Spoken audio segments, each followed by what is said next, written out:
በተለያየ የዓለም ጫፍ ላይ ሆናችሁ በልዩ ልዩ የሚዲያ አማራጭ እየተመለከታችሁን ያላችሁ ተመልካቾቻችን በጌታ ሰላም እንላችኋለን። እንደምን ሰነበታችሁልን? ይህ በሆፕ ቻናል ኢትዮጵያ ተዘጋጅቶ ወደ እናንተ የሚቀርበው ሳምንታዊ የሆፕ እንግዳ ልዩ መሰናዷችን ነው። ተመልካቾቻችን አብራችሁን ስላላችሁ እጅግ በጣም ደስ ይለናል። እስከ ፕሮግራማችን ፍጻሜ ድረስ ደግሞ አብራችሁን እንደምትዘልቁ ተስፋ እናደርጋለን። በሚኖረን ቆይታ መልካም በረከት ደግሞ ታገኛላችሁ ብለንም ስለምናምን ነው። ስለዚህ አብራችሁን ዝለቁ፣ መልካም በረከት ታገኛላችሁ። ምናልባት በቆይታችን አስተያየት ጥቆማ ቢኖራችሁ በቀጥታ ከፊት ለፊት በምታዩአቸው አድራሻዎቻችን ጻፉልን፣ ደውሉልን፣ ሜሴጅም ላኩልን፣ እንቀበላለን። በተስፋ ደግሞ እንጠብቃችኋለን። ይሄንን ስለምታረጉ ባላችሁበት የጌታ ጸጋ ይብዛላችሁ። እስከ ፕሮግራማችን ፍጻሜ ቆዩ ስንላችሁ በዚህ መሰናዶ በተለየ መልኩ ልዩ ልዩ እንግዶችን እየጋበዝን ህይወታቸውን እና የህይወታቸውን ገጽ አንዳንዱን እየገለጠን በተለይ እግዚአብሔርን የምናመሰግንበት የእግዚአብሔርን አሰራርና ድንቅ ነገር የምንመለከትበት ልዩ የሆፕ እንግዳ የተሰኘ ፕሮግራማችን ነውና በዚህ ፕሮግራም እንደምትባረኩ ተስፋ እናደርጋለን። እንግዲህ ከልምዳችን ማለት ነው ብዙዎች እንደምትባረኩበት ስለምናቅ ዛሬም ደግሞ ይህን ፕሮግራም ይዘላችሁ መተናል። በነገራችን ላይ የዛሬው ፕሮግራማችን ከወንድማችን ወይም ዘማሪ ዶክተር ዳዊት ካሳ ጋራ ባለፉት ጊዜ 2 ክፍል ቆይታ ማድረጋችን ይታወቃል። ዛሬ 3ኛውን ይዘን መተናል። ከዳዊት ጋራ እንግዲህ ሰፊ ቆይታ እያደረግን ነው። እግዚአብሔር የተመሰገነ ይሁን። ምክንያቱም በጣም በዚህ በአጭር ህይወቱ እግዚአብሔር ብዙ ነገሮችን አድርጓልና እነዛን ደግሞ እየመሰከረ እያየ እያመሰገነ ነው የምንገኘውና ስለዚህ አሁንም አብራችሁን ስትቆዩ በዚህ አጋጣሚ በእናንተ በተመልካቾቻችን ስም በቻናሉ ስም በአዘጋጆቹና በዚህ ዝግጅት ክፍል ስም እጅግ አድርገን እናመሰግናለን። ዴቭ እንኳን ደህና መጣ። እንኳን ደህና ቆያችሁ። አሜን። እግዚአብሔር የተመሰገነ ይሁን። እናውቃለን በጣም ሰፊ ስራ ነው ያለ። በዛ ውስጥ ደግሞ ብዙ ሰዓቶችን ቆጥበህ አመቻችተህ ነው ዛሬ የተገናኘነውና ስቱዲዮአችን የተገኘው። እግዚአብሔር ይባርክ።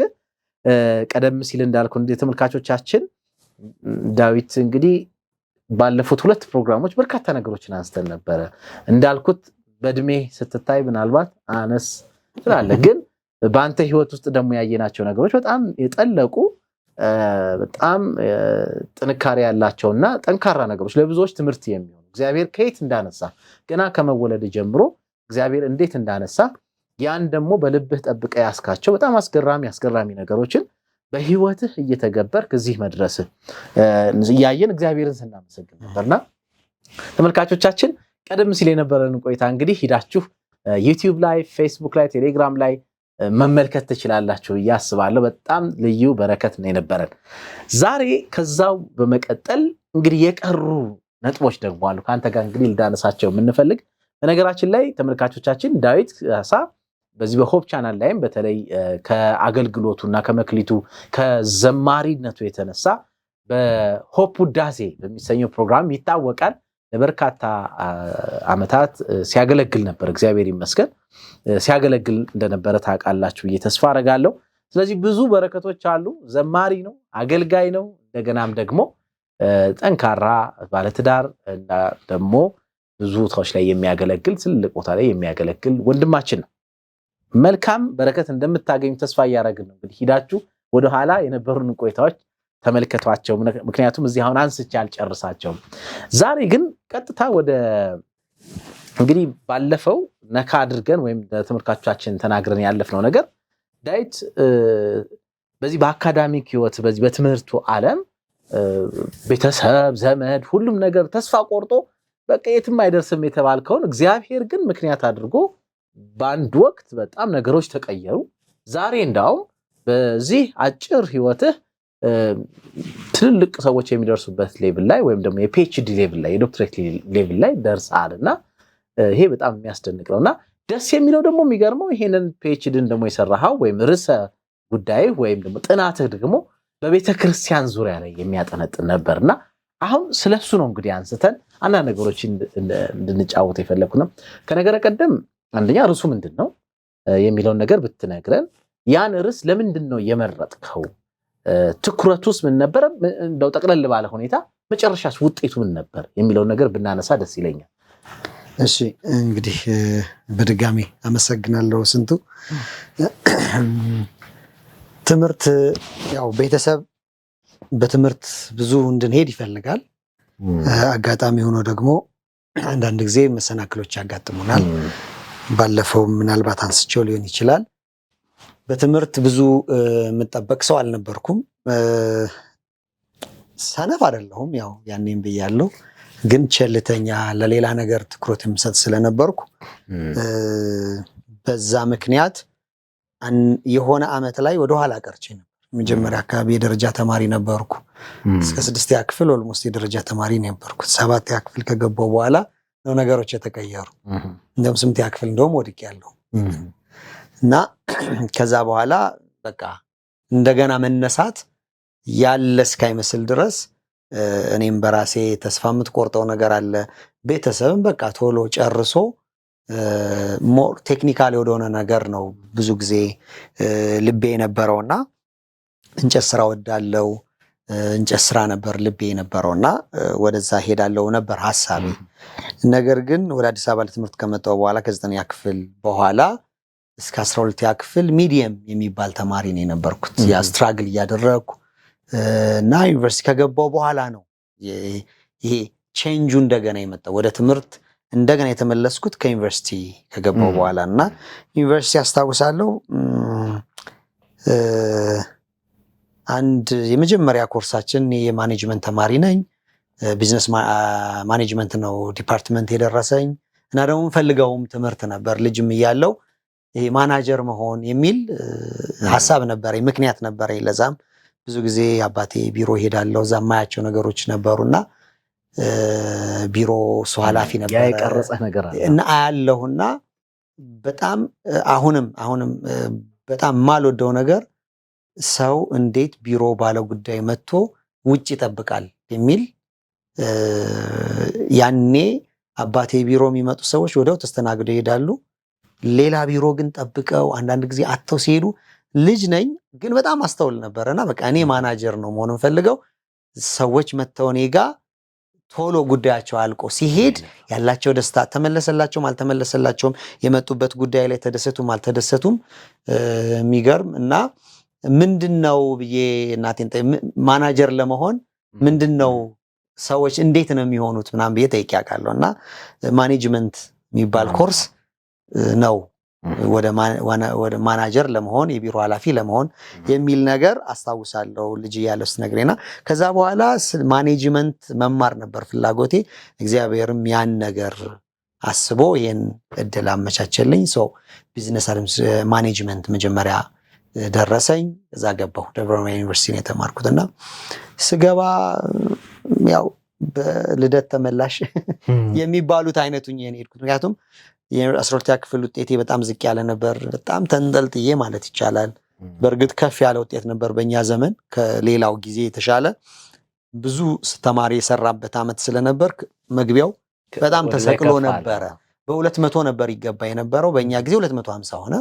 በጣም ብዙ ተማሪ በዛ መካከል የነበረ ወደቀ እና በዛ መካከል ነው እንግዲህ እኔ የገባሁት እና ብዙ ኤክስፔክት እኔም አላደረኩም። የገባሁ ጊዜ ግን የመጀመሪያው ፈተና ይመስለኛል አካውንቲንግ ላይ ህይወትን የሚቀይር ነገር ትዝ ይለኛል። ምንድነው የሆነው? አካውንቲንግ በጣም ቀላል ግን ከባድ ኮርስ ነው። እስኪገባህ በጣም ቀላል፣ ከገባ በኋላ በጣም ሲምፕል ነገር ነው እና በጣም ኮምፕሌክስ ነው። ለብዙዎቻችን ፍሬሽ ነን፣ ምንም ሊገባን አልቻለም እና በቃ ተስፋ ቆርጫለሁ። አርብ ፈተና አለ። ሐሙስ ዕለት ድረስ ምንም ማውቀው ነገር አልነበረም። ሐሙስ ጠዋት ግን ምን ሆነ? እኔ ሁልጊዜ በእግዚአብሔር አሰራር የምደነቅበት እና ለወጣቶችን ባገኘው ጊዜ የምመሰክርበት ነው እና ሐሙስ ጠዋት ምንድን ነው የሆነው? አንድ ልጅ ወደ ዶርማችን እየሮጠ መጣ እና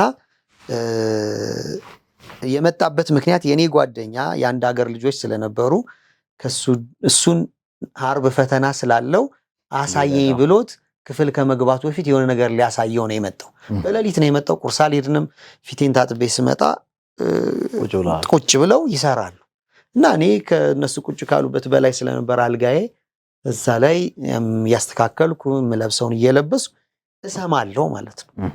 ስሰማ ልጁን ነው የሚያስጠናው፣ የሚገባው ግን ለኔ ነው ልጁ እና የሆነ እንዲህ ነው እንዲህ የሚል ነገር ወዲያው በፍጥነት ነገሮች እየገቡኝ ኦልሞስት ቻፕተር 1 እና ቻፕተር 2 እዛው እንደቆምኩ ቁርስ ከመሄዳችን በፊት ኦልሞስት በሚባል ደረጃ ገባኝና ወዲያው አንድ መጽሐፍ ነበረ ፕሪንሲፕል አካውንቲንግ ፕሪንሲፕል እሱን መጽሐፍ አነሳን ከቁርስ በኋላ እንደተመለስን ከጓደኞቼ ጋር ዋልንበት ማታ ገባን ኦቨር እስከ 6 እስከ 7 ሰዓት አጠናን ከዛ ወደ ፈተና ገባን ዓርብ ዕለት ለኔ በጣም ቀላል ነበር እና ሰኞ ነው ውጤት የተሰጠው ውጤቱን እንደውም ተስፋ ከመቁረጥ የተነሳ ከሳምንት በፊት ከገርጂ ኮየር ጋር የደጌ ሄጄ ነበር በቃ ለአገልግሎት ሄጃለሁ ምንም ያን ያክል ብዙ እማራለሁ ግን ብዙ አይገባኝም ነበርና ያቺ ሞመንት ግን እግዚአብሔር መስመሩን ሲያስተካክለው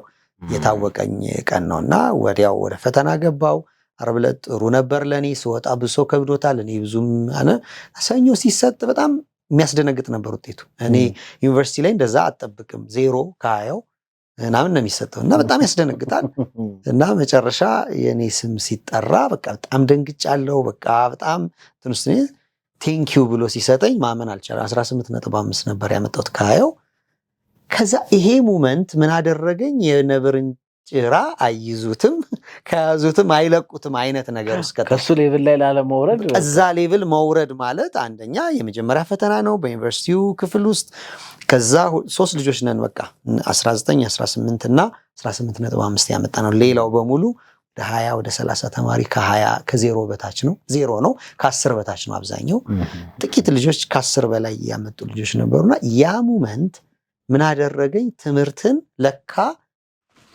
ከያዙት ሚያዝ ነው አንደርስታንድ ለማድረግ ከተፈለገ ይደረጋል ወደሚለው ነገርና ከዛ በኋላ ኮምፕሊትሊ የኔ ህይወት ተቀየረ ቸርች ካልሄድኩ ጥናት ካልሄድኩ ቸርች ነኝ ከዛ ውጪ ሌላ ብዙ ላይፌን ገትቼ ትምህርት ላይ ፎከስ አደረኩና መጀመሪያ ዓመት ውጤት ጨርሼ ስመጣ አልጠበቁም ቤተሰቦቼ እና ሻንጣ ይጣላል እንደዛ የተባልኩት ግን እግዚአብሔር ረዳኝና የመጀመሪያው ሴሚስተር አለፈ አላመኑ ሁለተኛ ሴሚስተር ላይ ነው እንዴ ልጅ ጥሩ እየሰራ ነው እንዴ እውነቱን ነው እንዴ የሚል ነገር የመጣውና ፕሮግሬሲቭ ነበር ውጤቴ ከመጀመሪያው ሴሚስተር እስከ መጨረሻው ወደ ላይ እያደገ በጥሩ ውጤት እንደው መጨረሻ ላይ በማዕረግ ተመራቂ ሆኜ ነበር የጨረስኩት ማለት ነውና ይሄ ከዲፓርትመንቴ ወደ 5ኛ አካባቢ ነበርኩ መሰለኝ ውጤቴና አጠቃላይ ከዲፓርትመንቱ ጥሩ ይባል በማዕረግ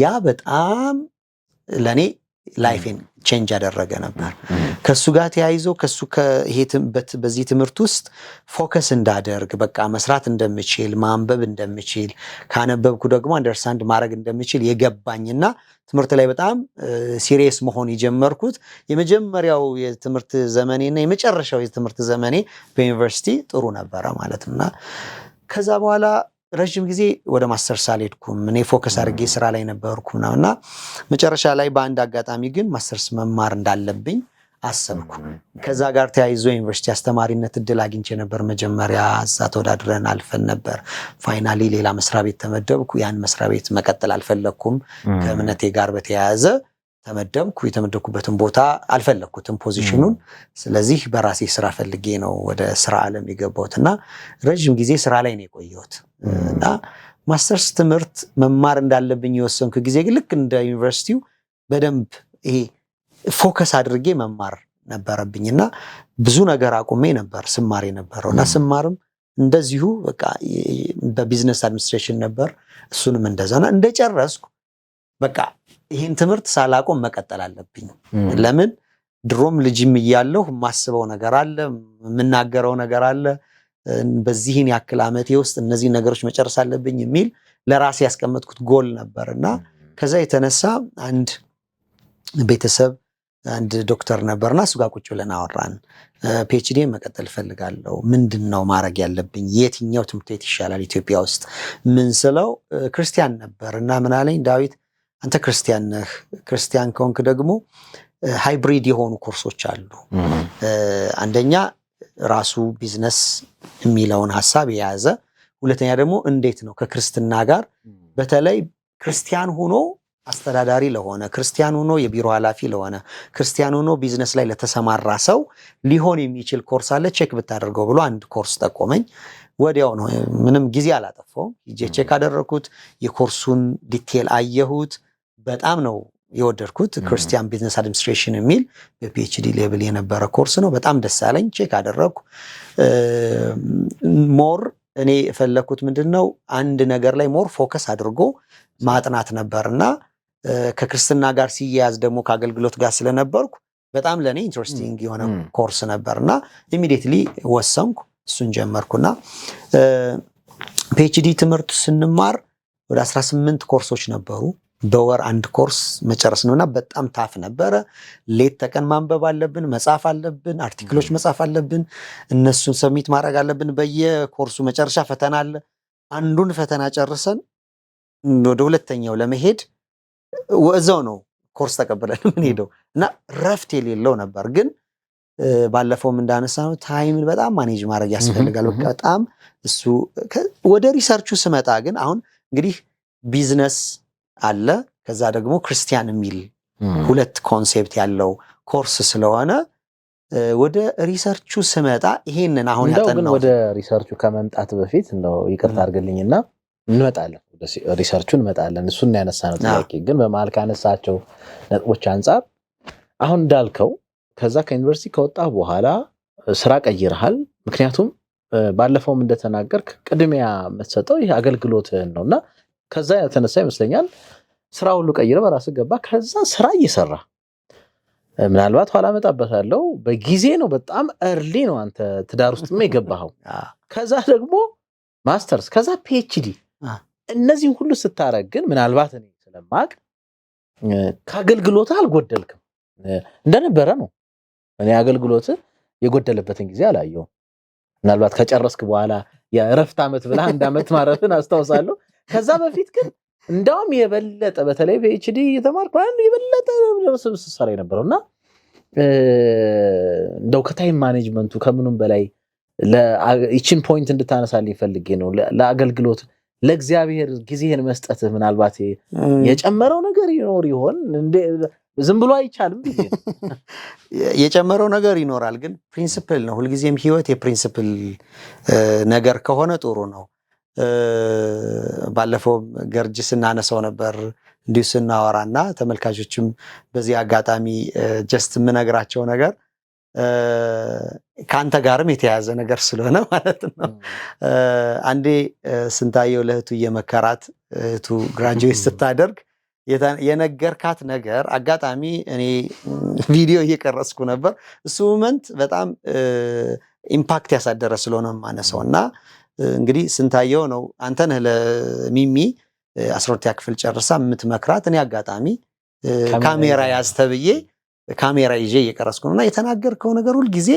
እንግዲህ ሚሚ ታስታውሰው አታስታውሰው አሁንም አላስታውስም ካሜራው ቪዲዮ ከተገኘ ግን ማየት ይቻላልና የመከርካት ሁለት ነገር ናረሰው የመጀመሪያው ነገር በህይወትሽ ቅድሚያ ሁሉ ጊዜም ለእግዚአብሔር ስጪ እሷ ምንድነው ወንድሜ እስኪ ምከራኝ 12ኛ ክፍል ጨርሻለሁ ምን ላርግ ብላ አንተን ጠይቃህ ነውና ስትላት ይቺን ይጋቀረች ስለዚህ ሁሉ ጊዜ ቅድሚያ የመጀመሪያ በቃ እግዚአብሔር ከዛ በኋላ ሌላው ነገር ተደማሪ ነውና ዋናው ነገር ላይ ምናም ብለ የነገርካት አኔ ሁለተኛ ሁሉም ሰዎች መልካምና መጥፎ ጎን አላቸው በቃ ሁሉ ጊዜም ሰው ሙሉ መልካም አይደለም ሙሉ መጥፎ ሊሆን አይችልም ስለዚህ ከሰው ሁሉ ጋር በሰላም ለመኖር ከፈለግሽ ሁሉ ጊዜ መልካሙን ፓርት እያደነቅሽ ክፉ ፓርት እንዳይጎዳሽ እየተጠነቀቅሽ በመልካሙ ከሁሉም ሰው ጋር በሰላም መኖር ይቻላል የሚለው ፖይንት እኔ ጋር ቀርቷል ስለዚህ ከዚህ የተነሳ ሁሉ ጊዜም ምንም ይሁን ምንም አገልግሎት አለ ከተባለ የቸርች ጉዳይ አለ ከተባለ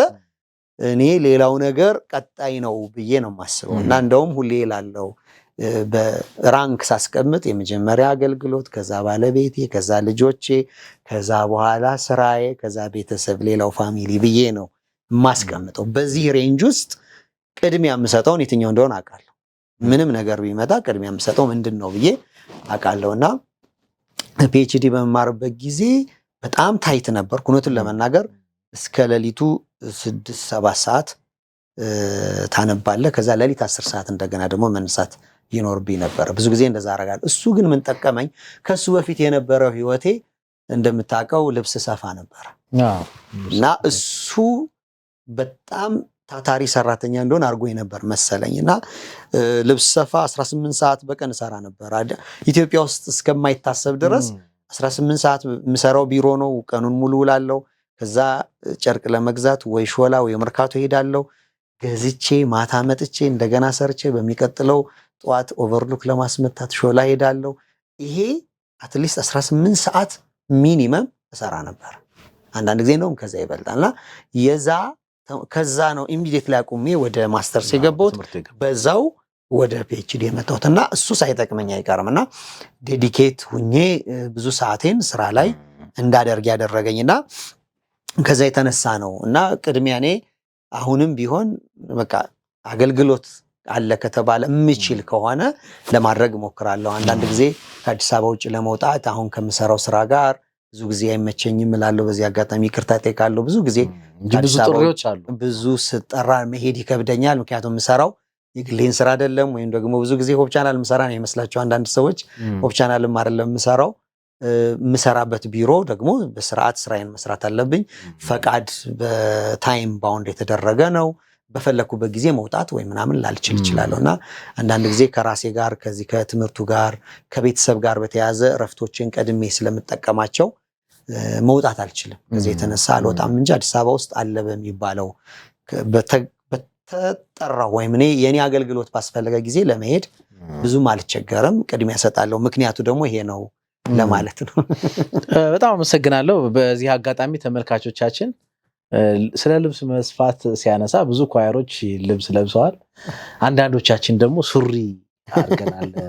ዳዊት የሰፋልን ሱሪ በጣም አለኝ አስቀምጬው ቤት ለብዙ ጊዜ ያደረግኩት ማለት ነው እና በጣም ጎበዝ ልብስ ሰፊ ነው። እነ ሱሪ እነ ሸሚዝ እኮ በጣም ከባድ ነገር ነው። ሰርተሃል ነው? ሰርቻለሁ፣ በደንብ ሰርቻለሁ። ልብስ ስፌት ላይ ምንድነው በዚህ አጋጣሚ ወጣቶችም መማር ያለባቸው፣ እኔ ልብስ ስፌትን የተማርኩት የመጀመሪያ መስሪያ ቤቴ ላይ ነው። መጀመሪያ መስሪያ ቤቴ ቴክስታይል መጀመሪያ ከዩኒቨርሲቲ የገባሁበት መስሪያ ቤት ቴክስታይል ኢንስቲትዩት ነው እና ማሰልጠኛ ተቋም ነው እና እኔ የምሰራው ዲፓርትመንቱ ከልብስ ስፌት ጋር የሚገናኝ አይደለም። የአድሚኒስትሬሽን ዲፓርትመንት ነው። እድሉ ነበረ። ስለዚህ ያችን እድል ማባከን አልፈለኩም። ኦኬ እዚህ በምኖርበት ጊዜ ምንድነው ከዚህ ስወጣ ይዤው መውጣው እውቀት ምንድነው የሚል ጥያቄ ነበረኝ። ስለዚህ ጓደኞቼ ናቸው አስተማሪዎቹ፣ የቴክስታይል ኢንጂነሮቹ ጓደኞቼ ናቸው። ስለዚህ ፍሪ ታይም አለኝ ማለት ያለውት እኔ ትሬኒንግ ሴንተር ውስጥ እሄዳለሁ። ሌሎች ሰልጣኞች ይመጣሉ ከተለያየ ቦታ፣ እኔም አብሬ ቁጭ ብዬ ሰለጥናለሁ ማለት ይሄ ዋና ስራዬን በማይጎዳ መልኩ ምንም ብዙ ፍሪ ታይም ነበረን በወቅቱ። ብዙ ስራዎቻችን በጊዜ ጨርሰን ያኔ ፌስቡክ የመጣበት ዘመን ነበር። አይ ይሄ ፌስቡክ የመጀመሪያው ጊዜ ነበርና የፌስቡክ በቃ አገሩንና ፌስቡክ መጠቀም ይቻላል። ዩቲዩብ እንኳን እንትኑ በጣም ከባድ ነው። ኢንተርኔቱ በጣም ከባድ ነበር በወቅቱ። ግን እነሱን ማድረግ ይቻላል። ብዙ ሰራተኛ እሱን ነው የሚያደርግ። ፌስቡክ ከፍቶ ፌስቡክ ላይ ነበር የሚውለውና ፌስቡክ አካውንት ለጥቂት ዓመት ነው የነበረኝ፣ 1 ዓመት ወይ 2 ዓመት። ከዛ በኋላ ዘግቼ እኔ ቶታሊ ትሬኒንጉ ላይ ነው የነበርኩት እና እዛ ስወጣ ይዤ የወጣሁት እውቀት ዋናው ከስራዬ ጋር በተያያዘ የያዝኩት እውቀት እንዳለ ሆኖ ጎን ለጎን ግን ያንን እውቀት ይዤ ወጣሁ እና እሱ ወዲያው ማሽን ገዝቼ ስራ መስራት ጀመርኩና ከዛ እንደወጣው በጣም የጠቀመኝ ነገር እሱ ነውና መማር ምንፈልግ ከሆነ በዙሪያችን ብዙ ትምህርቶች ነው ያሉት። አንድ ነገር ብቻ ሳይሆን ብዙ ትምህርት ቤቶች አሉ። በቃ መማር ከጓደኞቻችን መማር አለብን፣ እንችላለን እና ስለዚህ ያ ነበር ምክንያቴና የእንጨት ስራ ዲዛይን ደስ ይለኝ ነበር። ስለዚህ ወደ ፋሽን ዲዛይኒንጉ መማርና ያኛውን ስላልቻልኩ አትሊስት ቤቴ ውስጥ በቀላሉ ልሰራው የምችለው እንጨትም ሰራ ነበር። ኦፍ ኮርስ በየቤቱ እየዞርኩ፣ ግን ያ አድካሚ ነበር። ሰው ቤት መሄድ አለብህ። ይሄኛው ግን ቤት ውስጥ ነው የምሰራው። ስለዚህ ለኔ ቀላል ነበረ። ያን ማሽን ገዝቼ ጀመርኩ። ብዙ የኳየር ልብሶችንም ሰርቻለሁ። ስፔሻላይዝ አድርጌም ኮት ብቻም ትሬኒንግ ወስጄ አውቃለሁ። በቃ መስራት አለብኝ ኮትን ብቻ ትሬኒንግ ለዛ ብቻ ብዬ ከፍዬ ተምሬም አውቃለሁ። ኮት ብቻ ለመስራት፣ ሸሚዝ ብቻ ለመስራት፣ እንዲህ በጠቅላላ ሳይሆን ስፔሻላይዝ ማድረግ ብዙ ጊዜ ደስ ይላልና ያን ነገርና አድካሚ ነው በእርግጥ ግን ለኔ ግን ብዙ ትምህርትና በወቅቱ ከብዙ ነገርም ጠብቆኛል። መሰጠትም ብዙ ነገርም ጠብቆኛል። እሱን አንድ ሸሚዝ ሰፋለሁ ብለህ ቤት ብትገባ መዋል ነው። ቤትን አንደኛም ታሳልፈው፣ ሁለተኛ ቤት ካልዋልክ ብዙ ጊዜ ወንድ ስንሆን ካፌ ነው የምንውለው፣ እንሄዳለን፣ እንጫወታለን ከጓደኞቻችን ጋር። ሶ በቃ ገንዘብ ነው ተወጣ፣ ወጪ ነው ትርፉ። ስለዚህ ስራ የሆነ ሰው አትሊስት የሚያወጣውን ሴቭ ያደርጋል፣ ተጨማሪ ጌን አለው ህይወቱ ላይ አትሊስት ትንሽ ኮንትሪቢዩት የሚያደርገው ነገር ለቤተሰብም የሚያመጣው ነገር ይኖራልና እሱ በጣም ጥሩ ጠቅሞኛል ብዬ አስባለሁ። መልካም እንግዲህ ብዙ ነገሮችን በዛ ውስጥ ማንሳት ይቻል ነበር፣ ግን ቅድም እንዳልከው ዳነሳሃት ልመልሰው እኔ መሀል ላይ ገብቼ ወደዛ ወሰድኩ እንጂ ስለ ጥናት የዚህ ፒኤችዲ ጥናት ላይ ርዕሱ ምን ነበረ? ለምንስ ነው? ወደ ፒኤችዲ ጥናት ከመምጣቴ በፊት ያው እንግዲህ ተማሪ ያለሁ ነው ወደ አሁን ወደ ምሰራበት ቢሮ የገባሁት እና ብዙ ርዕሶች ነበሩ በወቅቱ። ሁለት ፒውር እንዳልኩህ ስለ ቢዝነስ ብቻ ማጥናት ይቻላል፣ ከቸርች ጋር የተያዘ ከመንፈሳዊ ነገር ጋር የተያዘ ምክንያቱም ክርስቲያን ቢዝነስ አድሚኒስትሬሽን የሚል ስለሆነ ጀነራሊ ትምህርቱ በሁለቱም ሳይድ የምንማረው የነበረው ኮርስ ሃፉ ሴኩላር ነው፣ ፒውር ሴኩላር ኮርሶች ናቸው። የኢንተርናሽናል ቢዝነስ፣ ኢንተርናሽናል ኤችአር፣ ስለ ኢንተርናሽናል ፖሊሲ ነበር የምንማረው። በሱ ዙሪያ መስራት ይቻላል ፒውር የሆነ አት ዘ ሴም ታይም ደግሞ ከክርስቲያናዊ ቢዝነስ እንዴት ነው የሚመራው ከሚል ደግሞ ከሊደርሺፕ አስፔክት፣ ከፋሚሊ፣ ከፋይናንሻል ማኔጅመንት ስፒሪቹዋል የሆነ ወይም ደግሞ ክርስቲያናዊ በሆነ እንዴት እና እነዚህ ነገሮች እድል ነበሩ ስንማርና ሁለቱንም እድል ነበረና ሃይብሪድ ደግሞ አድርጎ መስራት ደግሞ ይቻል ነበረ። ሶስት አይነት የሪሰርች ርዕሶችን ማምጣት ይቻል ነበርና በወቅቱ እኔ አንድ በጣም ጥሩ ጓደኛ አለኝ አሁንና ከሱ ጋር ስናወራ አንድ ቀን የጠየቀኝ ጥያቄ ትንሽ አቅጣጫዬን አዞረኝ። ምንድነው አዲስ እንደገባ ነው ተዋወቅን። ምንድነው እምነት አለኝ፣ አድቬንቲስት ነኝ ስለው ሀብታም ነህ አለኝ። ሰባተኛ ቀን አድቬንቲስት ነኝ ስለው እንዴ ሀብታም ነህ አለኝ። እንዴት አልኩት። ሰንበትን የሚጠብቅ ሰው ሀብታም ነው አለኝ። ያን ጊዜ የብዙ ነገር አቅጣጫ የተቀየረ። እንዴት እንደዚህ ያልክ አልኩት። ከዛ ስለ ሰንበት ማጥናት ነበረብኝ። ለካ ብዙ ማላቀው ነገር አለን። ስለ ሰንበት ማጥናት ነበረብኝ። ሰንበት ምንድነው ከእድገት ጋር የሚያያይዘው? ለምንድነው እኛ ያላልነው ነገር ሌሎች ማንሳት የቻሉት? ከዛ እንደውም እሱ ያነሳልኝ በጣም እንዴ ሰንበትን የሚጠብቁ አይሁዶች ብሎ ነው ምሳሌ ያነሳልኝና ሰንበትን የሚጠብቁ አይሁዶች የትም ዓለም ላይ ሀብታሞች ናቸው፣ ኢንተርፕረነሮች ናቸው። ሀብት ከገንዘብ ጋር ብቻ አይደለም፣ ስራ መፍጠር የሚችሉ ናቸው ነው።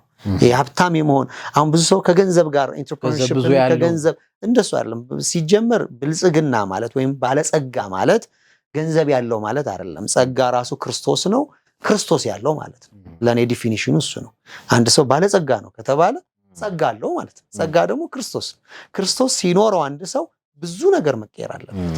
ማይንድ አፕሮቹ ራሱና መጽሐፍ ቅዱስ ራሱ የክርስቶስ ልብ አለን፣ የክርስቶስ አእምሮ አለን ነው የሚለው። ስለዚህ የክርስቶስ ልብ ያለው ሰው እንደ ክርስቶስ ማሰብ፣ ኢኖቬሽን ውስጥ መግባት አለበት። ፕሮብሌም ሶልቭ ማድረግ መቻል አለበት እና የዚህ ልጅ ንግግር ብዙ ነገሬን ነው የቀየረው። ጊዜ ጀምሮ በቃ አንድ በፊት ከባለቤቴ ጋር አንድ ኢኒሼቲቭ ነበረን።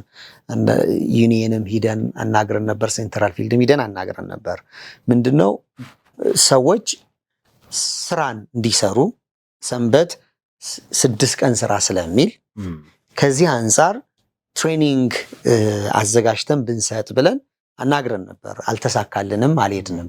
እኛም አልሄድንበትም። ብዙ የሞከርናቸው አንዳንድ ነገሮችም ቢዚ ስለሆኑ ብዙ አልሄዱልንም እና በኢትዮጵያ ውስጥ ያሉ የቸርች ወጣቶችን ማሰልጠን አለብን ስለ ስራ፣ ስለ ወርክ ኢቲክስ ስለምን ብለን አንድ ጥሩ ፕሮፖዛል ሰርተን ቸርች አስገብተን ነበር። አጋጣሚ ሆኖ በወቅቱ አልሄደልንም። እኛም ከስራችን አንጻር አልገፋንበትም ይሆናል ብቻ አልተመቸና ይሄ ሐሳቤ ትዝ አለኝ። ስለዚህ እኔ ማጥናት ያለብኝ ኢንተርፕረነርሺፕ፣ ስለ ኢንተርፕረነርሺፕ ሪሊጅን ያለውን ኢምፓክት ማጥናት አለብኝ። ምንድነው የኛ እምነት አድቬንቲስትነት አድቬንቲስት የሚሰጠን የመንፈሳዊ ከፍታ ወይም ደግሞ መንፈሳዊ እንድንሆን የሚያደርገን ነገር የምንሰራው ስራ ላይ እና የኢንተርፕረነርሺፕ ሜንታሊቲያችን ላይ ስራ ፈጣሪነታችን ላይ እና ስራን ስንሰራ ያለን ኤቲክስ ስነ ምግባራችን ላይ ምን ተጽዕኖ አለው? ኢምፓክቱ ምንድን ነው? ፖዚቲቭ ነው ኔጌቲቭ ነው? ምክንያቱም ብዙ ሰው ለምንድን ነው የራስህን ስራ ማሰራት እንደ አድቬንቲስት ስለሆንኩ ብሎ የሚያገናኘው አድቬንቲስትነትን ስራ ካለ መስራት ወይም የራስን ስራ ለመስራት እንደ ቻሌንጅ ቁጥር ብትለው ብዙ አድቬንቲስት እንደዛ ነው እምነቱን እንደ ቻሌንጅ ነው የሚያስቀምጠው። ምክንያቱም ቅዳሜ አልሰራም፣ ቅዳሜ ካልሰራሁ ምን ቢዝነስ ሰራሁ ብሎ ነው ብዙ ሰው የሚያስበው። በተቃራኒው ግን ያየሁት ነገር በተቃራኒው ከዛ በኋላ ብዙ ሊትሬቸሮችን ለማንበብም ሞክሬያለሁ። በተቃራኒው ግን ሐሳቡ ለካ ያለው እንደውም ቢዝነስ መስራት ያለበት አድቬንቲስት ነው ወደሚል ኮንክሉዥን ነው የመጣሁት። የአድቬንቲስት ቤተክርስቲያን አማኝ የሆነ ሰው እንደው ውጤታማም ይሆናል፣ ሰው ሊሆን ይችላል፣ ውጤታማ መሆን ይችላል። አት ዘ ሴም ታይም ትምህርታችን በራሱ ደግሞ እሱን እንድናደርግ ሰክሰስፉል ቢዝነስ እንድንሰራ ያደርገናል። የቢዝነስ ፕሪንሲፕሎች በራሳቸው አንድ ሰው ሰክሰስፉል ቢዝነስ እንዲሆን ምን ያስፈልገዋል ብትል ታይሙን ዴዲኬት የሚያደርግ ስለ አንድ ነገር ጥልቅ ያለ እውቀት ስለሚሰራው ነገር ያለው ኳሊቲ ፕሮዳክት ማቅረብ የሚችል ታይም ዴሊቨሪው ላይ በጣም ኢፌክቲቭ የሆነ ኢቲካል የሆነ ሰው ታማኝ የሆነ ሰው እነዚህን ነገሮች አንስተህ ይሄን ካደረገ አንድ ሰው ዓለም ላይ ሰክሰስፉል የሆነ እና ደግሞ ፕሮብሌም ሶልቭ የማህበረሰብን ችግር የሚፈታ መሆን አለበት ካልክና ይሄ ከሆነ የአንድ የኢንተርፕረነርሺፕ ኮር ሐሳቦች ይሄ ነገር የሚገርመው ሰንበት ውስጥ አለ። ፋይናል የደረስኩበት ነገር ሰንበትን ስንተነትነው እነዚህን ያወራናቸውን ነገሮች ለካ እዛ ውስጥ እናገኘዋለን። እንዴት ማለት ምን አገኘ? በጣም ወደሱ እመጣለሁ። በተለይ ሰንበት ላይ ያገኘኋቸውን ነገሮች እና በዚህ ከዛ ስለዚህ ምን አሰብክ? ኦኬ ኢምፓክት ኦፍ ክርስቲያን ሪሊጅን ኤንድ ስፒሪቹዋሊቲ ቱዋርድስ ኦፍ ኢንተርፕረነርሺፕ ኤንድ ቢዝነስ ኢቲክስ የሚለው ርዕሱ among Seventh-day Adventist church members in the case of አዲስ አበባ ሲቲ በሚል ነው ሪሰርቹን የሰራ ነው። ከአድቫይዘሪ ጋር ይሄን ርዕስ ሰጠው በጣም በደስታ ነው የተቀበለው።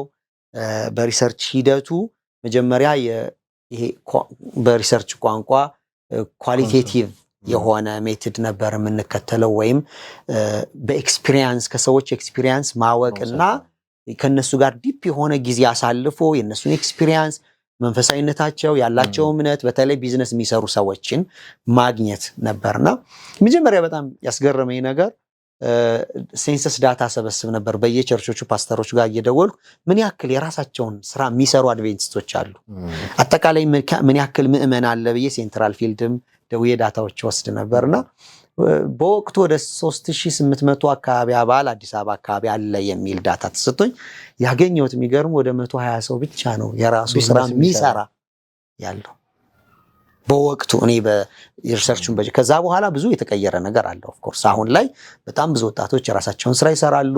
ብዙ የተቀየረ ነገር አለ። ስፔሻሊ በወጣቶች ላይ የምናወራው ነገር የምናነሳው ነገር ለውጦች የቀየሩት ነገር ይኖራል። ግን በወቅቱ ግን ትንሽ እንደውም አንድ ቤተክርስቲያን ከወጣት መሪው ጋር ሊስት አድርገህ ስጠኝ ስለው 2 ማግኘት አቃተው። በጣም ትልቅ ቤተክርስቲያን ነው እና ሁሉም ተቀጥሮ ነው የሚሰራው እና ይሄ ኖርማል አይደለም። የሆነ የጎደለን ነገር አለ። ምክንያቱም ለዚህ ሪሰርች እንትን ሳደርግ ሊትሬቸሮችን አነብ ነበር እና አድቬንቲስቶች ሌላ ዓለም ላይ ያላቸው ኤክስፒሪየንስ ምንድን ነው? በስራ ፈጠራ ዙሪያ የተጻፉ ጽሁፎች አሉን ወይ? ምን ሪኮሜንዴሽኖች አሉ? ሌሎች ዓለምና በጋና የሚገርም ነገር ጋና ላይ አንድ ጽሁፍ አንብቤ ነበር። እንደውም እንትኑ ራሱ የሚለው እዛ የተጠናው ጥናት ርዕሱን ኤግዛክትሊ ብለው የተሻለ ነው። ቸርች ሊድ ኢኮኖሚክ ኢምፓወርመንት ኤንድ ሰልፍ ሪሊያንስ ይላል።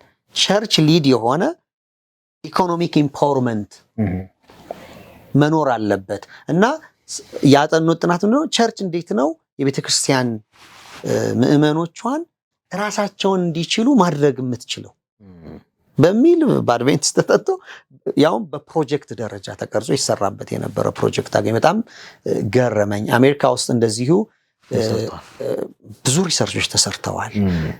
ኬንያ ውስጥ የተጠና ጥናት አገኘው። እኛ ጋር እንኳን ስለዛ ጥናት አይደለም ኢቭን በክርስቲያኑ በሌላም እምነት በዚህ ዙሪያ ስራ ፈጠራነትን እንዴት ነው በአስተምሮቶቻችን ውስጥ አስገብተን ልናስተምር የምንችለው?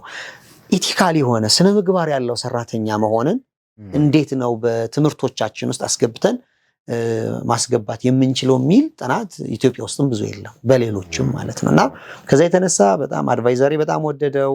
ይሄ መሰራት ያለበት በዚህ ነው ብለን ብዙ ነው የሰራነው። ብዙ ኢንተርቪው አደረኩ ብዙ ሰዎች ጋር ትልልቅ ሰዎች ጋር ያ ብዙ ነገርን ደግሞ ቀይሮታል። ያገኘሁት ነገር ወደ መጨረሻ መጣለው እንትነውና በእነዚህ ሁሉ ከሄድን በኋላ ፋይናሊ ኳንቲቲቭ እንዲሆን ተፈለገ። ሪሰርቹ ሞር ገላጭ እንዲሆን አንዳንድ ነገሮችን ቀይረን ወደ ኳንቲቲቭ መቀየር ስለነበረብን እንደገና ዳታ መሰብሰብ ብዙ ነገር ቀየርንና አሁን አውትፑቱ ወጥቶ ወደ ፐብሊሽ ሄደ ማለት ነውና ፋይናሊ ያገኘነው ነገር አድቬንቲስት እንዳልኩ የሰንበት ኢሹን ካነሳን አስራትን ካነሳን የስራ ምግባራችንን ካነሳን እንደውም በመጨረሻ ዘመን ደግሞ ሰዎች የራሳቸውን እንዲኖራቸው የሚፈለግበት ምክንያት በተለይ እንደኛ የሰንበት ፕሮብሌምን ሶልቭ የምናደርገው የራሳችን ስራ በመኖር ብቻ ነው። ከዛ ውጪ የሰንበት ችግር አለብኝ እያልን የጸሎት አደራ መስጠት አዋጭ ሆኖ አላገኘሁት። ምክንያቱም ሌላ ሜዳ ውስጥ ነህ ሁሉ ጊዜ ይሄን ማንሰተ ሰው ማሰብ መፍጠር ምን ማድረግ አለብኝ የተሰጠንን ችሎታ በደንብ እያሳደግን ወደ ስራ ፈጠራው መሄድ አለብን። የፓይኖሮቹን ደግሞ ያየው ነበር በሚገርም ሁኔታ የኛ አድቬንቲስት መስራቾች ከኤለን ጂ ዋይት ጀምሮ በጣም የሚገርሙ ለዓለም ኢንትሮዲዩስ ያደረጉ ፈጠራዎች ዶክተር ኬሎግ መሰለኝ የሚባለው የእሱ ወደ 30 አይነት ነገር ፈጥሮ ለዓለም የሰጠ አድቬንቲስት ነው እና ይህ ሰውዬ በጣም የምናውቀውን አንድ እንትን የፈጠረ ሰው ነው። የምናውቀው በጣም ብዙዎቻችን ቤት የምናውቀው ኮርንፍሌክስ የሚባለውን ምግብ የፈጠረው ሶሉሽን ለማህበረሰቡ ቁርስን ምን ይብላ የሚል ሐሳብ ነው። በዚህ ውስጥ እየጸለዩ በዚህ ውስጥ ያለው ኮርንፍሌክስን ድንገት ነው ኢንቨንት ያደረጉትና አሁን በዓለም ላይ የታወቀ ምግብ ነው። ኮርንፍሌክስ ዓለም ላይ በጣም የታወቀ ነውና እነዚህን መሳይ በጣም ትልልቅ የዋተር ቴራፒ ከሕክምና ጋር ተያይዞ ዋተር ቴራፒን ኢንቨንት ያደረጉ ብዙ አድቬንቲስቶች አሉ። ዓላማው የነበረው ምንድነው? የማህበረሰብን ችግር መፍታት ግን ፐርፐዝ ድሪቭን የሆነ ሚሽን ኦሪየንትድ የሆነ የክርስቶስን ወንጌል የማህበረሰብን ችግር በመፍታት ነው ወንጌል መስበክ ምንችለው። የክርስቶስ ኢየሱስ መንገድ እሱ ነው። ይሄ ነው የነበረው። ስለዚህ አድቬንቲስቶች ሞር ፎከስ ማድረግ ያለብን ማህበረሰብን ማየት፣ ችግሮችን መፍታት፣ ለዛ መፍትሄዎች ማምጣት፣ ያንን ደግሞ የኛን ተጠቃሚነት ወይም ደግሞ ከዛ ነገር ለመጠቀም ሳይሆን እግረ መንገዱን ራሳችንን የምንችልበት መንገድ ይሆናል። ዋናው ፎከስ ግን ሁልጊዜ መሆን ያለበት ማህበረሰቡ መሆን አለበት። ችግር እየፈታን እስካለን ድረስ በምድር ችግር እየፈታን መፍትሄ እያመጣን ነው። ወንጌል ማለት ያ ነው። በራሱ ወንጌል እሱ ነው እንጂ አንድ ሰው ኢየሱስን ተቀበል ብለው ኦኬ ኢየሱስን እንደ ግል አዳኙ አድርጎ ይቀበላል። ከዛስ የሚበላው ከሌለው የሚጠጣው ከሌለው መጨረሻ ላይ ተመልሶ ጥሎት ወደ መጣው ወደ ዓለም ሐሳብ፣ ወደ ሌብነት፣ ወደ ስርቆት፣ ወደ ብዙ ነገር ሊገባ ይላል። ግን ሁልጊዜ ክርስቶስ ያደርግ እንደነበር የምናስታውሰው ወንጌል ምንድነው? የሚበሉትን ይሰጣቸዋል፣ ይፈውሳቸዋል። አሳጥማጅ የነበሩትን አምጥቶ ሰው አጥማጅ ያደረጋቸው። ስራ እየሰጠ ነው። ስራ እነ ጳውሎስ ድንኳን እየሰፉ ነው፣ ሸክም አልነበሩም፣ እየሰፉ ነው ወንጌልን ይሰሩ የነበረው። እዚህ ጥናቱ ላይ በጣም ብዙ ሐሳቦችን ማንሳት ይቻላል። እንግዲህ ጀስት እንትን ስናደርገው ሰዎች ሊያገኙት ይችላሉ። እዛ ላይ ብዙ ሐሳቦችን አንስቻለሁ፣ ብዙ ልምዶችን።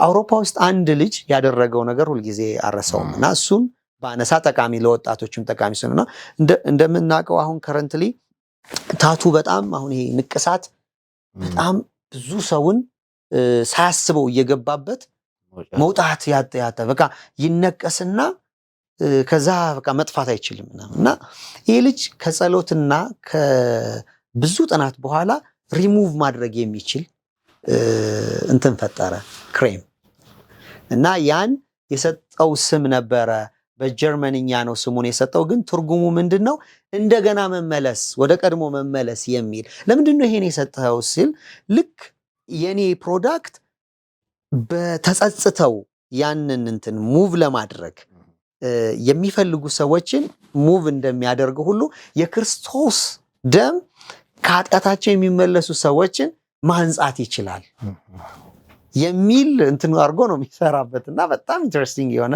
ሐሳብና እነዚህ ሁሉ ያየሁት ያን ንግግር ያጓደኛዬ ከተናገረ በኋላ ብዙ ነገሮችን ማሰብ ስለ ሰንበት ማጥናት ጀመርኩ በሰንበት ቅድም እንዳልኩ ነው በተለይ ትልልቆቹ የኢንተርፕረነርሺፕ አንድ ሰው የሥራ ፈጣሪ ኳሊቲ ሰንበት ውስጥ ነው የምታገኘው አጭር ነገሮችን ላንሳ የሰንበትን ቀን አስብ ተቀድሰው ዘንድ 6 ቀን ሥራ ተግባርን ሁሉ ፈጽም ሰባተኛው ቀን ላንተ ለአምላክ የተቀደሰ ሰንበት ነው አንተም ሎሌህም በቤት ያለ እንግዳ ሰራተኛም ሥራ አይስራ እግዚአብሔር አምላክ 6 ቀን ሥራ ተግባሩን ፈጽሞ በሰባተኛው ቀን አርፏልና ይሄ እንግዲህ ብዙ ጊዜ የምንጠቅሰው ነውና ከዚህ ውስጥ 4 በጣም ወሳኝ ነገሮችን ማንሳት እንችላለን ስለ ቢዝነስ ስለ ሌላ ሀገር ሳይሆን ስለ ቢዝነስ ይሄ አሁን ተከስከው ጥቅስ በነገራችን ላይ ተመልካቾቻችን ዘጸአት ምዕራፍ 20 ላይ ያለው 10ቱ ትእዛዛት መካከል አራተኛው ትእዛዝ ነው ቤተክርስቲያን ይሄን ታስተምራለች ሁሉም መሰረቷም ይላሉ ግን ሰንበትን ደግሞ በተለይ ስለተረሳ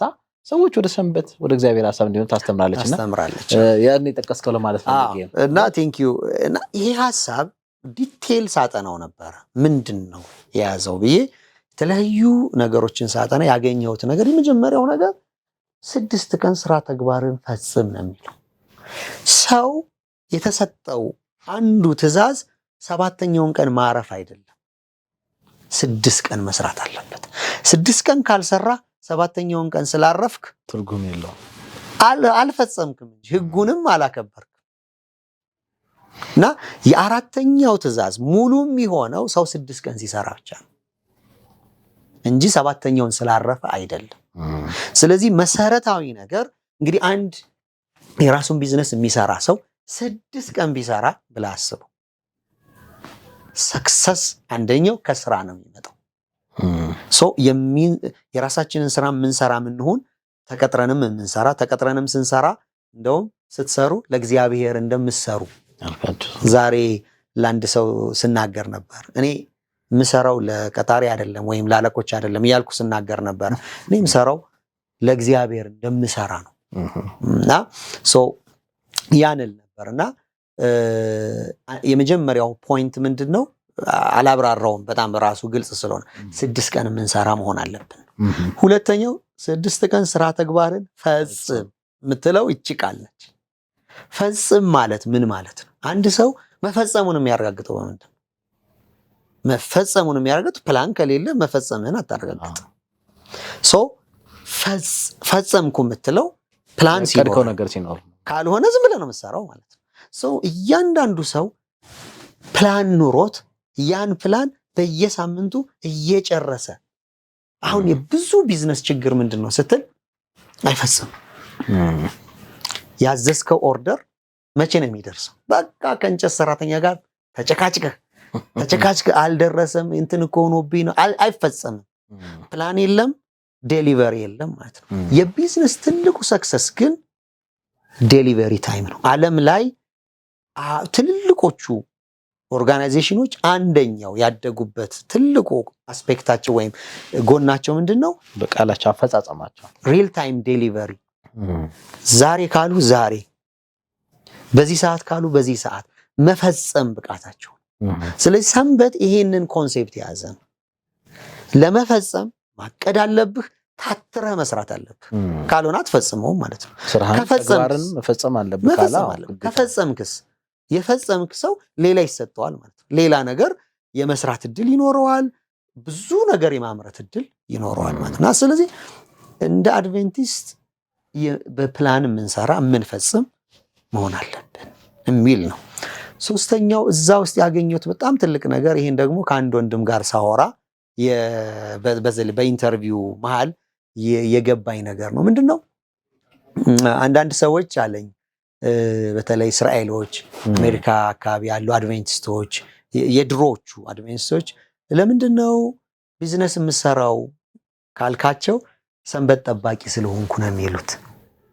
ስፔሻሊ ደግሞ እስራኤሎች እንደዛ ይላሉ ብሎ ነገረኝ። ከዛ እንደገና ሂጄ ጥቅስ ማንበብ ጀመርኩ። ለምን ስትል እዛ ላይ አንተም ሎሌህን የምትለው ቃል በጣም ወሳኝ ነች እና ምን ብለው ነው የሚያስቡት? እኔ ሰንበት ጠባቂ ከሆንኩኝ ቀጣሪ እንጂ ተቀጣሪ ልሆን አይገባም። ራሱ የሚለው ሎሌ ይረፍ ነው። ስለዚህ ሎሌ ሊኖረኝ ስራ አሰማርቼ ምሰራ ነው እንጂ መሆን ያለብኝ ተቀጥሬ ራሴ ሎሌ መሆን የለብኝም የሚል ትልቅ ኮንሴፕት እዛ ውስጥ አለው። ለሁላችን ላይሰራ ይችል ይሆናል። ሁሉም ሰው ቢዝነስ ሰራተኛ ላይሆን ይችላል። ግን ለአብዛኞቻችን ግን የሚሰራ ሀሳብ ላለን ሰው ግን መስራት ያለበት ኮንሴፕት ነው። ስለዚህ ሰንበት በራሱ ስራ ፈጣሪ እንድንሆን ራሱ በቃ ጥቅሱ ቀጥታ ቀጣሪ እንድንሆን እንጂ ተቀጣሪ እንዳንሆን የሚያበረታታን ግዴታ የለም። ዛሬ ደግሞ የታወቁ ብዙም ያጠኑ የተመራመሩ ቢዝነስ ሰዎች ሰውን የሚያስተምሩት ይሄ ነው። መቅጠር አለባቸው የራስህ ስራ ይገባል። ስለዚህ ይሄ ነው አንደኛው። ሶስተኛው አራተኛው በጣም ወሳኝ ነገር ወደ መጨረሻ ያለችው ጥቅስ ነች። መጨረሻ እግዚአብሔር አምላክህ 6 ቀን ስራ ተግባሩ ፈጽሞ በሰባተኛው አርፏል። ወደ ዘፍጥረት 1 እንዴት ነው እግዚአብሔር የፈጠረው ወደሚለው ትንሽ መሄድ ይጠበቅብናል ይሄንን ሐሳብ ለማግኘት። ወደዛ ስንሄድ እግዚአብሔር በመጀመሪያ ቀን ሰማይና ምድርን ፈጠረ፣ የሰራው መልካም ነበር ይላል። ሁለተኛ ቀን መልካም፣ ሶስተኛ ቀን መልካም። ስለዚህ ምንድነው የምንማረው ከዚህ ሐሳብ? እግዚአብሔር ብዙ ፕሮዳክቶች ቨርዥን አላቸው። የሰማይ ቨርዥን እስካሁን አላየው። ቨርዥን 1 ቨርዥን 2 የሚባል ሰማይ የለም። በመጨረሻ ዕውቀቱ እግዚአብሔር ባለው ዕውቀቱ ነው ጥንቅቅ አድርጎ ሰማይን የሰራው። እስካሁን ቀለም አልቀባውም፣ አላስተካከለውም፣ ቨርዥን አልቀየረም። ምንድነው ዊዝ ሃይ ኳሊቲ እግዚአብሔር ሰርቶ ጨርሷል። ስለዚህ የምንሰራውን ስራ በወቅቱ ባለን ዕውቀት ሃይ ኳሊቲ ሰንበት የሚያስተምረናል። ሁለንተናችን ሰተን መስራት ኳሊቲ ጥንቅቅ ያለ ስራ መስራት አለብን። ጥንቅቅ ያለ ስራ ከሰራህ ልክ እዛ በተቀመጠልን መሰረት ብዙ ስፒሪቹዋል ሚኒንግ ይኖረዋል። መንፈሳዊ ሚኒንግ መውሰድ እንችላለን ከሰንበት። ይሄ ግን እያወራሁ ያለሁት ስለምንድን ነው? ስለ ቢዝነስ ሰዎች እንዴት ከሰንበት ይማራሉ? ከዚህ ጥቅስ ብቻ እግዚአብሔር 6 ቀን ሰራ፣ መልካም መልካም መልካም መልካም። ከዛ አንድ ቦታ ላይ መልካም አይደለም እነሆ ሰው ብቻውን ይሆን ዘንድ መልካም አይደለም ምትል። ከዛ ወዲያው ምን አደረገ? ረዳት ተፈጠረለት። እግዚአብሔር ተሳስቶ አይደለም ያን አደረገው፣ ግን አንድ ነገር ሊጥልልን ፈልጓል። እግዚአብሔር በስራ መካከል አንዳንድ ጊዜ መልካም ያልሆነ ነገር ልሰራ ይችላል፣ ግን ኢሚዲየትሊ ለማስተካከል ያን ነገር እንደገና ለመስራት ክሬጅ ሊኖርህ ይገባል። የብዙዎቻችን ብዙ ስህተት እንሰራለን እንተወዋለን። በቃ ማለት ቢዝነስ እየሰራን እኔ አንዴ ልብስ በመሰፋበት ጊዜ ጥሩ ልኬት ነው የወሰድኩት። ምን ላይ እንደተሳትኩ አላስታውስም። ከዚህ ከወገብ በላይ ያለው ልብስ ያበሻ ልብስ ነው። ጥሩ ስራ ከሰራው በኋላ ተበላሽ። አሁን 2 ምርጫ ነው ያለኝ። እንደምንም ጠጋግኖ ለሴትዮዋ ሰጥቶ መገላገል አንድ ነው። አፍርሼ እንደገና የተሳሳትኩትን ስህተት አርሜ ከስሬ በሌላ አድርጌ መስራት ሁለተኛው። ይሄኛው ጊዜ ይጠይቃል፣ ኪሳራ አለው። ግን ምን ይጠይቃል? ኳሊቲ ስራ ነው የምታስረክበው። ሪፒቲሽን የሚባል በቢዝነስ ውስጥ በጣም ወሳኙ ነገር ሪፒቲሽን። የአንድ ሰው መልካም ስም እሱን መጠበቅ። መልካም ስም ይላል መጽሐፍ ቅዱስ። በጣም ወሳኝ ነገር ነው መልካም ስም። በቢዝነስ ውስጥ መልካም ስም እንዴት ነው የምትገነባው ስትል እግዚአብሔር በሰራበት መንገድ ነው፣ ፍጥረትን በፈጠረበት መንገድ ነው።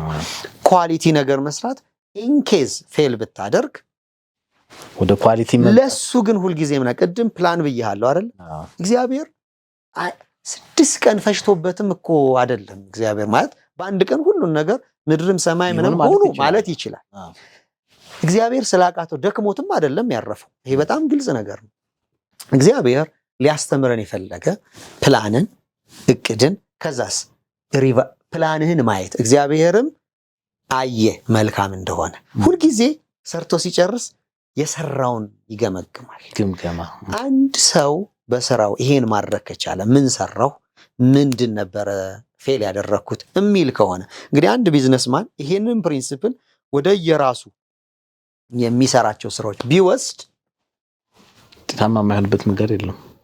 ይሄንን በጣም በረዥም ጊዜ የተማርኩት አስገራሚ ነገር ነው። ከሰንበት ጋር የሚያያዘው ለዚህ ነው አልኩ።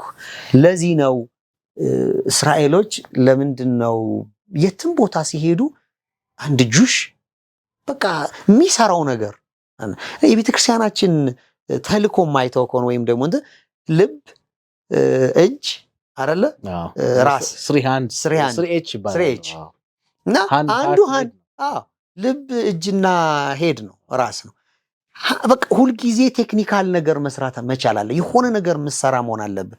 የትም ገጠር ብንገባ ብድግ አድርገው አንተን የሆነ ቦታ ቢጥሉህ እዛ ማህበረሰቡ ሶሉሽን የምታቀር መፍትሄ የምታቀር እንትኑ እንዲህ ብናደርገው ብለህ ማህበረሰቡን የምትጠቅም መሆን አለብህ። አብረ ምንድነው ብለህ ችግርን እንትን ማድረግ የለብንም የሚል ኮንሴፕት ነው እዛ ውስጥ ያገኘና በጣም ረጅም ጊዜ ያነበኩት። ከዛም ለዚህ ለብቻው ደግሞ አርቲክል እያዘጋጀውለታ ነው።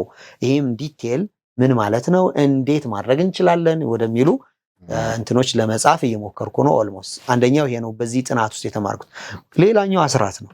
ባለፈው ምናልባት እንዳልከው እኔም ሊዘለው ነው እንዲህ ብዬ ነበረ። ምክንያቱም ቀጥሎ ሁለት ቅድም ስጠቅስ ስለሰማው ተመልካቾቻችን ቆይታ እያደረግን ያለ ነው በዚህ በሆፕ ቻናል ኢትዮጵያ ላይ የሆፕ እንግዳን ልዩ መሰናዶ ከዶክተር ዳዊት ካሳ ጋራ ዘማሪ ዶክተር ዳዊት ካሳ ጋራ ነው ቆይታ እያደረግን ያለ ነው።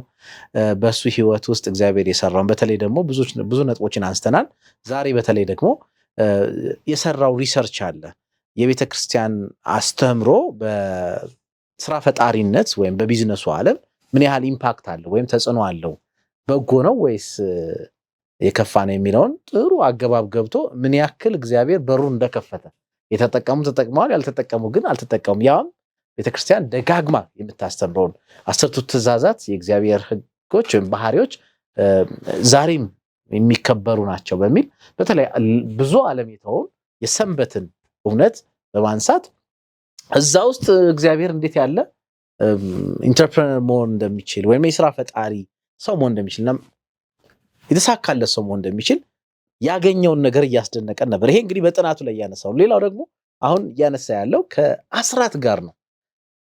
ሰው ከሰራው ነገር እግዚአብሔር ከሰጠው ነገር ላይ ከአስሩ አንዱን የእግዚአብሔር ነው ብሎ እንዲያምን መጽሐፍ ቅዱስ ያስተምራልና ቤተክርስቲያንም አጥብቃ ታስተምራለች። ብዙዎች እየተገበሩት የተባረኩበት ነውና በዚህ ውስጥ ምን አለ የሚለውን ሊያነሳልን ነው። ግን ካለን ሰዓት አንፃር ምናልባት የዛሬውን ቆይታችን በዚህ ወደ መቋጫው ማምጣት እንገደዳለን ሰዓቱ ስለገደበን። በቀጣይ ፕሮግራም ላይ ይሄንን እናነሳለን።